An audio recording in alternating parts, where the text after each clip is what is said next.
DPR itu nama Pak Roy kok disebut?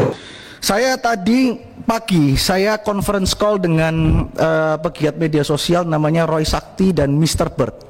Emang Pak Roy pernah berhubungan atau pernah telepon-teleponan gitu? Berhubungan apa? Jadi gini ya sih. Nah cuman kan memang kalau kasus yang perjudian yang di Menkomdiki ini kan keterlaluan lah. Iya benar Pak. Ya, bawahannya itu 16 orang kena semua, bahkan ketangkap sampai ada ketangkap tuh uang 73 miliar. Ya. Waduh. Itu kan uang itu. Iya. Itu uang. Nah kan mereka itu kan mempertanyakan, menanyakan, Pak itu sebenarnya atasannya tahu apa enggak? Kalau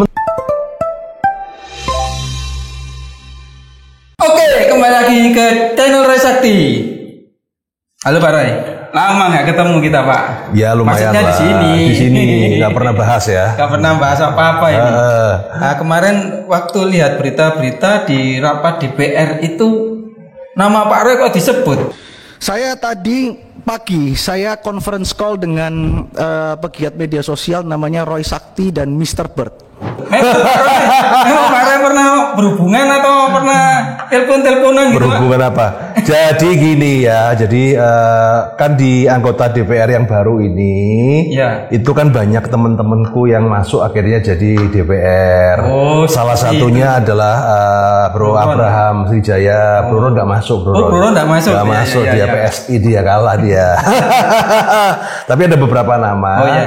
Nah, mereka ini kan kalau masalah sudah ya kita walaupun kita ini ngajar kartu kredit. Betul. Ya, tapi kan hobi sampingan kan cari istilahnya masalah yang aneh-aneh kan ketemu ya.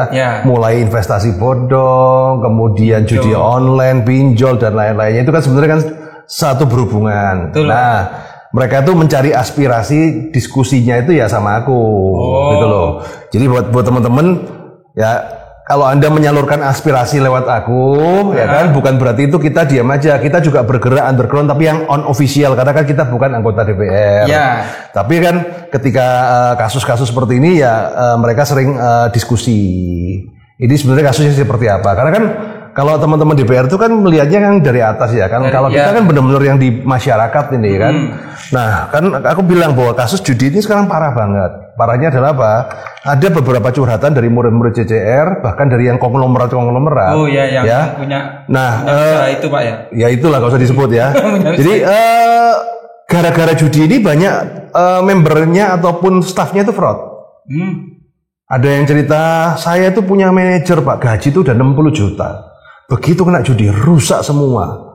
Kemudian keuangan kacau balau. Jadi judi ini sebenarnya segmen merusaknya itu nggak cuma sekedar di orangnya aja, tapi mulai ngerogotin perusahaan-perusahaan besar. Bahkan karyawannya juga hancur. Karyawan, jadi kan akhirnya fraud. Ya. Makanya kan kemarin aku sempat diundang di MPM itu kan untuk membahas bahayanya judi online dan pinjol itu karena memang ini adalah salah satu penyebab fraud di perusahaan. Perusahaan yang benar jadi nggak benar. Kenapa? Karena kalau orang sudah kebelebet judi online apa segala kan duitnya pasti kurang. Akhirnya mulai memikirkan kejahatan-kejahatan. Nah, mulai nyolong lah, mulai nilep apapun ada seperti korupsi, itu. Korupsi segala macam situ.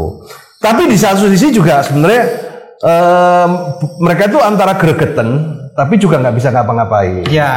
Kenapa? Itu, Pak, karena bos-bosnya juga kenal. Orang-orang itu bos, aku juga bosnya kenal gitu kan. Oh, kenal. Jadi Pak, di satu sisi kan bosnya kenal. Ya kalau ketemu sama bosnya judi online baik kan. Oh, kita ditraktir makan dia apa ya baik. Tapi di satu sisi di bawahnya itu ya kekejaman tuh kena masyarakat tuh kan sudah imbasnya kan banyak. Jadi itu yang terjadi sih ya. Dan aku juga kaget kenapa namaku disebut karena biasanya sih nggak ada yang namaku pakai disebut-sebut tuh nggak ada. Pokoknya kita silent aja kerjanya ya. Kita ngasih informasi. Nah cuman kan memang kalau kasus yang perjudian yang di Menkomdiki ini kan keterlaluan lah. Iya benar Pak. Ya, bawahannya itu 16 orang kena semua, bahkan ketangkap sampai ada ketangkap tuh uang 73 miliar. Ya. Waduh. Itu kan uang itu. Iya. Itu uang. Nah kan mereka itu kan mempertanyakan, menanyakan, Pak itu sebenarnya atasannya tahu apa enggak? Kalau menurut kamu bagaimana nih? Ya yang pasti tahu itu Pak, cuma disembunyikan biasanya Pak. Oh, yang pasti tahu ya. Karena kan sepele aja ya teman-teman ya, logikanya gampang aja kan. Misalnya saya jadi bos nih, terus ada karyawanku ini 16 orang itu bersekongkol untuk membuat sesuatu yang menghasilkan itu 8,5 miliar per bulan. Kalau kemudian bosnya nggak tahu, itu kan pilihannya cuma 2.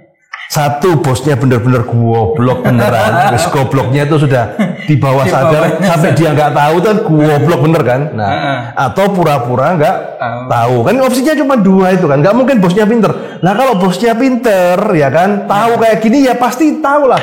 Lu bayangin aja tuh, sampai nyewa ruko, ya kan, bikin kantor, ya masa bosnya nggak tahu ya. Nah cuman kan susah, bosnya kan backingannya orang ya itulah ya. Nah jadi kurang lebih seperti itu teman-teman ya. Jadi walaupun kita silent, karena kan memang saya jarang membahas masalah judul ini, terutama kayak di Instagram ya. Karena ya kena banned terus kan, kita kan kata ngomong gacor, ngomong apapun kena banned. Sampai sekarang kan Instagram pun juga nggak bisa buat nge-live. Iya. Ya nggak bisa buat nge-live, nggak bisa nyapa teman-teman ya.